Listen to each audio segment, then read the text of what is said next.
TRS के कारगुजार सदर के तारक रामाराव के ओहदा संभालने के बाद 20 दिसंबर को पहली मरतबा वरंगल का दौरा करेंगे।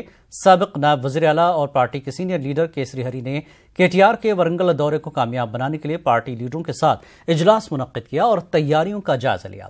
इन्होंने केटीआर के दौरे को कामयाब बनाने पार्टी कारकुनों से अपील की। श्री हरी ने बताया कि केटीआर मुख्तलिफ हल्का असम्बलियों के पार्टी कारकुनों से खिताब करेंगे। वरंगल अर्बन में पार्टी दफ्तर का संग बुनियाद रखेंगे। केटीआर की आमद पर बाइक रैली निकाली जाएगी और शानदार इस्तकबाल किया जाएगा।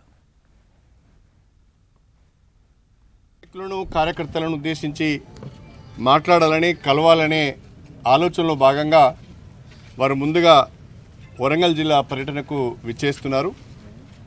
20వ తారీఖు డిసెంబర్ ఉదయం 11 గంటలకు జనగామ జిల్లా కేంద్రంలో జనగామ పాలకుర్తి స్టేషన్ గన్పూర్ నియోజకవర్గాల కార్యకర్తల సమావేశంలో పాల్గొని మధ్యాహ్నం 2 గంటలకు వరంగల్ వెస్ట్, వరంగల్ ఈస్ట్, వర్ధన్నపేట, పర్కాల, నర్సంపేట నియోజకవర్గాల కార్యకర్తల సమావేశంలో పాల్గొంటారు।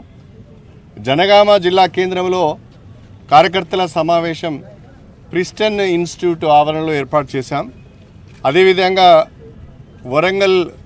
వరంగల్లో జరిగే కార్యకర్తల సమావేశాన్ని కాకతీయ డిగ్రీ కళాశాల ఆవరణలో ఏర్పాటు చేయడం జరిగింది।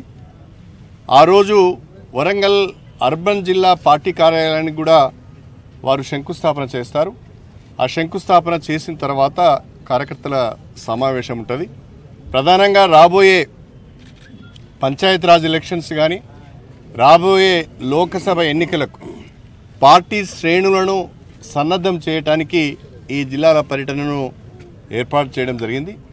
ఒకవైపు పార్టీ నిర్మాణం పైన దృష్టి సారిస్తూనే మరొక వైపు నాయకులను, కార్యకర్తలను వచ్చే ఎన్నికలకు సన్నద్ధం చేయడానికి, వాళ్లకు దిశానిర్దేశం చేయడానికి కేటీఆర్ గారు రావడం జరుగుతున్నది।